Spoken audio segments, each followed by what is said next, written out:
Hello, everyone. This is Jeannie Ellis, also known as Scrapbooking Mama.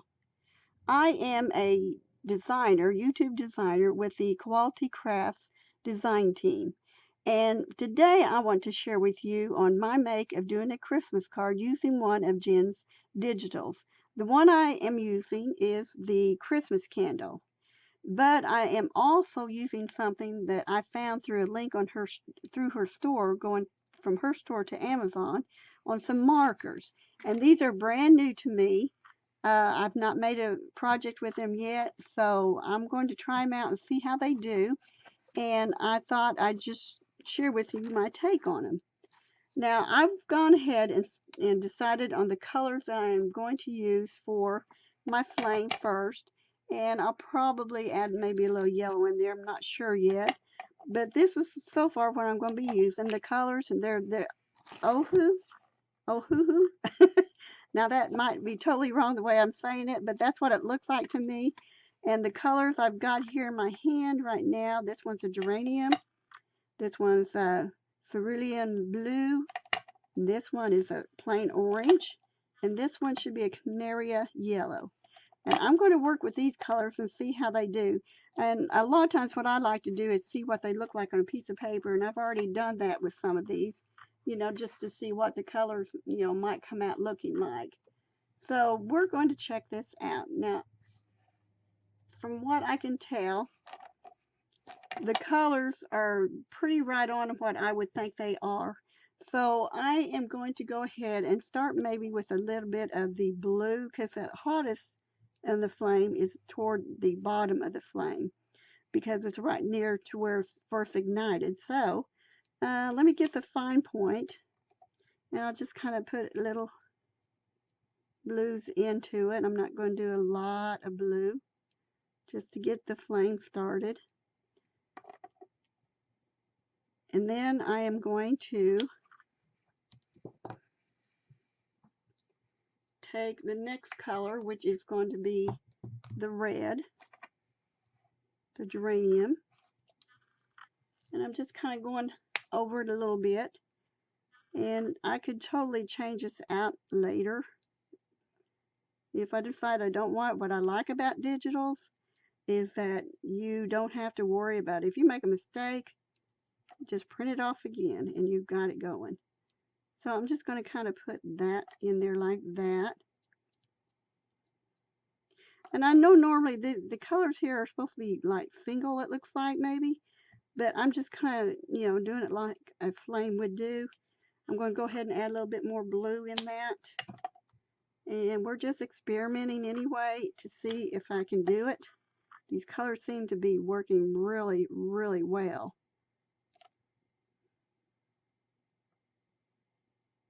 And they seem to blend well, so that's good. And of course, the further up it goes, the cooler the flame is. Although it feels pretty hot up there anyway, but let's see. I think I want to go with the orange next.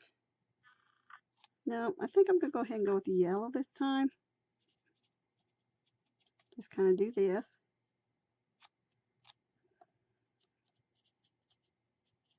Put in that yellow. Now I'm going to go ahead and add some of the orange into it. Want it to where the colors look like they go together. They're kind of mixed together. Because, you never see a flame where it's just one solid color.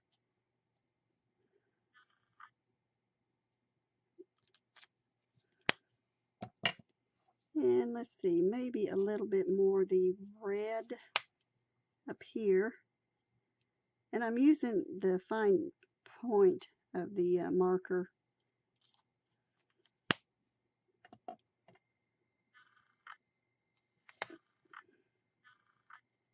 Kind of blend that up a little bit.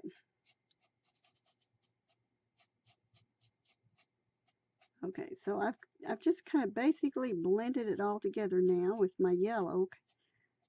And if a person wanted to, they could take a colored pencil and go over that. And I think what I'm going to do is kind of use my white Prismacolor And I'm going to kind of go under here a little bit.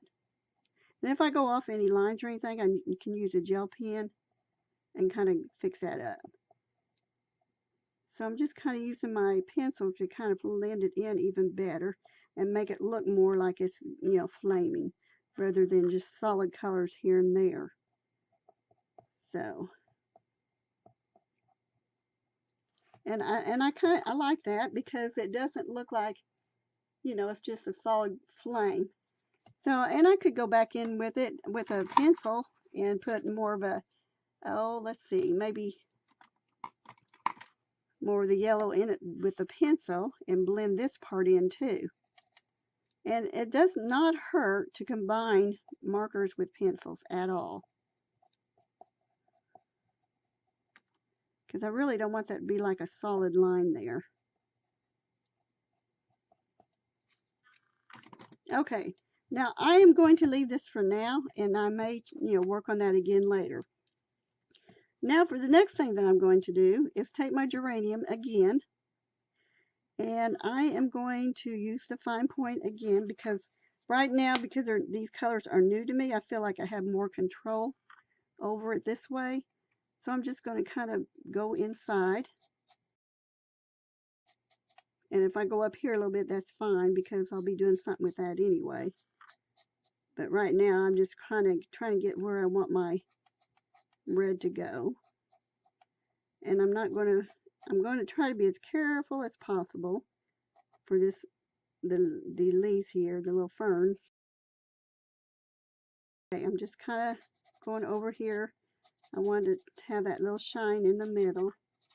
It didn't have to be perfect or anything like that. And then I think I am going to take my red again. Even though I tried to be careful not to go in it, I'm going to go ahead and put it in. And I'll show you why here in just a minute. That wick there could be left white. It could be put a yellow color. It could be put a lighter red into it or something, whatever you want to do with it. Okay, now I'm almost done. I'll leave my berries and do them in a little bit. Oops, took the whole cap off on both sides. That's dangerous for me. I am so messy. Okay, now I am going to take, let's see, I'm going to use this blush. It's a pinkish color. And I am going to go over this here, the top. And with this blush, I'm going to kind of give this waxy part of it that's melted a lighter color to it. That just makes it look more like the melted part of the wax.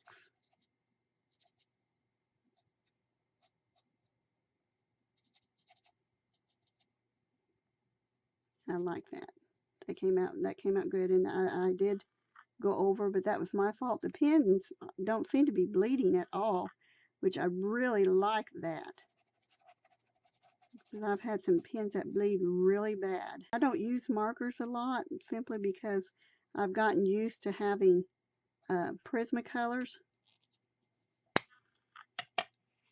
So using Prismacolor seems to work much better for me. Now, I'm not real crazy about the big blotch of white there, so I think I'm going to go ahead and go back into that red a little and then do something different with it. Everybody has their own unique way of doing this. And see now the blush that I put on top is giving the candle more of a shine.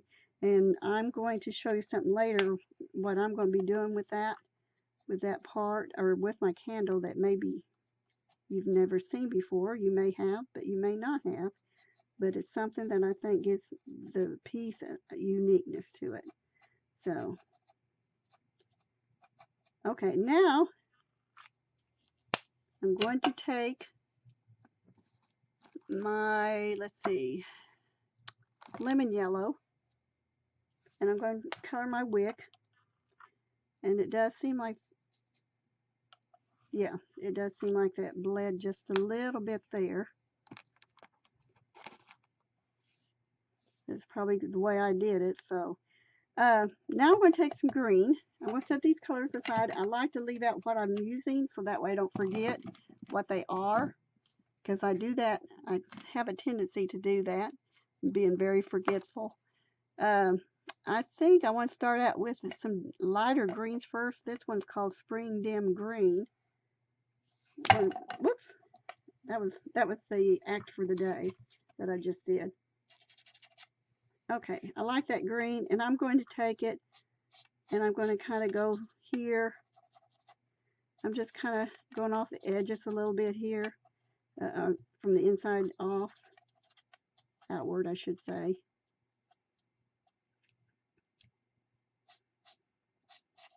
And just continue doing that.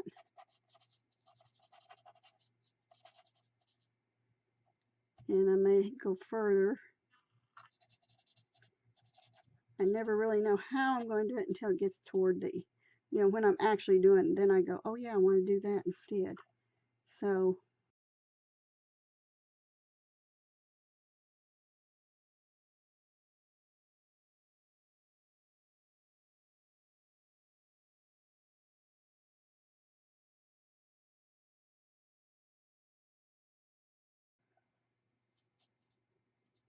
I kind of darkened it up a little bit more. I think it looks like what it does is kind of was doing is blending. And it doesn't matter if I get exactly to the edge or not, because this is just the kind of picture that, it's very fun and easy to work with. So, and that's looking pretty good. So I'm getting happier with it as I progress. So sometimes as you start your coloring, your painting, your pencil coloring, whatever it is, sometimes you start these and it may not come out exactly what you thought it was going to be at first, but then you keep working with it, and sometimes you overkill trying to fix it and then it just makes it worse. So, there's kind of like, you got to find that happy medium there. And that's not always an easy thing to do, but that's part of art and learning. So, okay, let me see if I want to add anywhere. And it will lighten up as it goes along.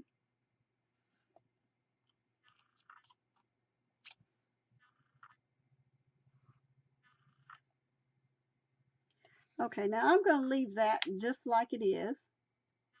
I hope I was in camera. I wasn't paying attention to the film over there, or the monitor. I'm going to get my red back out, but I'm also going to get my blush out. I'm going to experiment again. Use a fine point to it. Yep. And I'm going to kind of color over here, including on the little white there.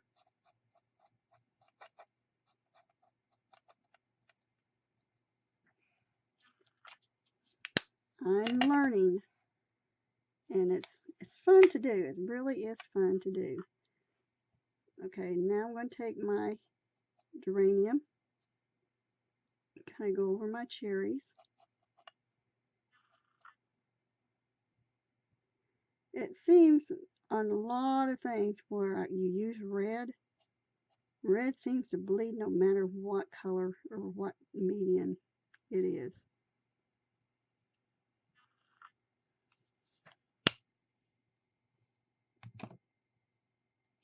Okay, I am going to, let me shut that door first. I'm going to take my green again.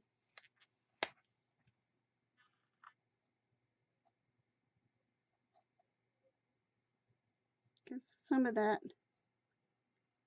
is kind of messed up. So, there you have it. And then I'll come back and I'll show you some more techniques that I'm going to do with this candle. I'll be back.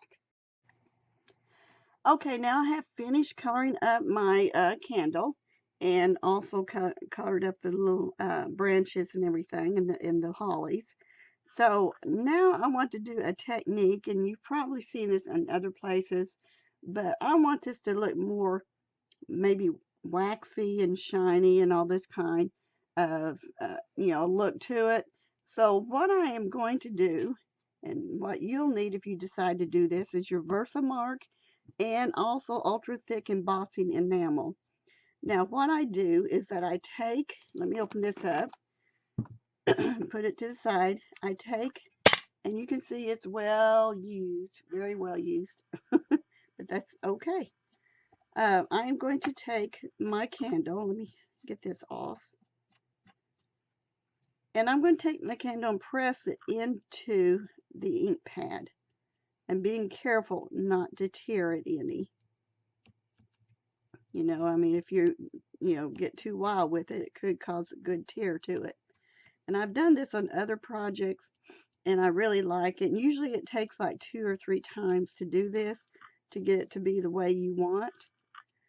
And I can tell pretty well that I'm getting it saturated good because the back of it looks kind of damp now.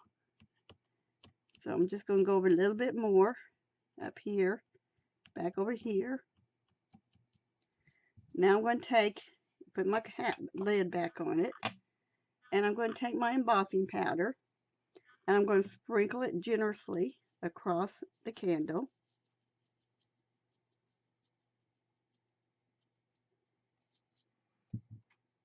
Of course, take it and shake it off. Well, I may have messed that part up there because my finger slipped. So if it does, we'll have another coating on it, so it's not going to hurt anything. Now I'm going to put my excess back into my container. And I'm going to get me my tweezers just in case so that it doesn't move around a whole lot. Set this aside. Get my heating gun and start heating it up.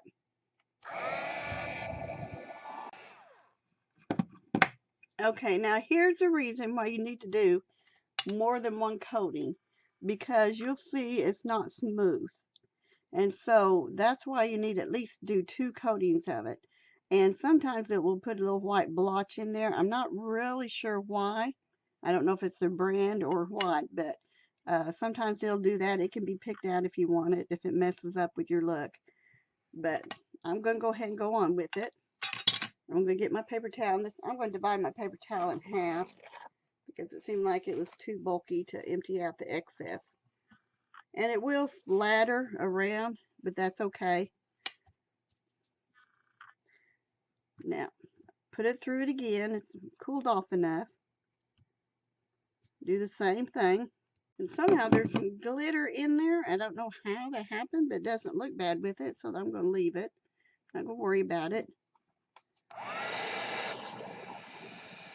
Now that looks pretty good and waxy now.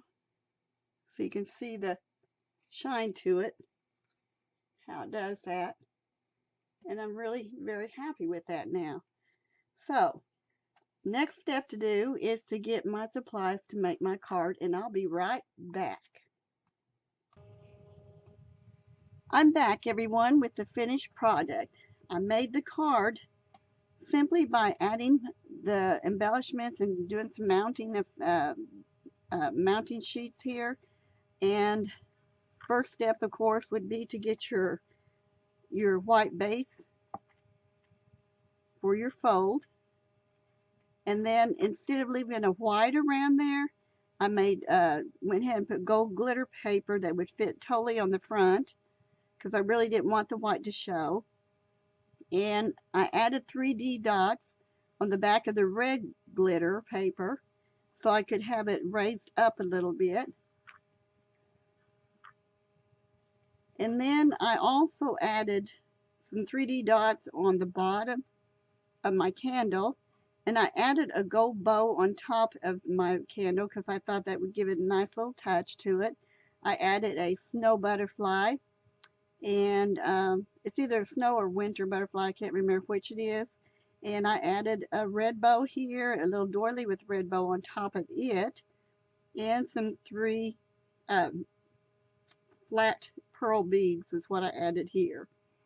So I just hot glued this one down. These had sticky on them already, but I just went ahead and added the three together. So I'm really happy with the way it came out. a lot better. Sometimes you think of what it's going to be and you're going, oh no, that did not work. And oh, by the way, I also added glitter into the candle a little bit, just here sporadically, because I wanted to give it some glitter on it too. So anyway, that's what I did with that, and I hope that you try out the technique that I showed you today. And as long as it's an ultra thick enamel embossing powder, then it should be just fine.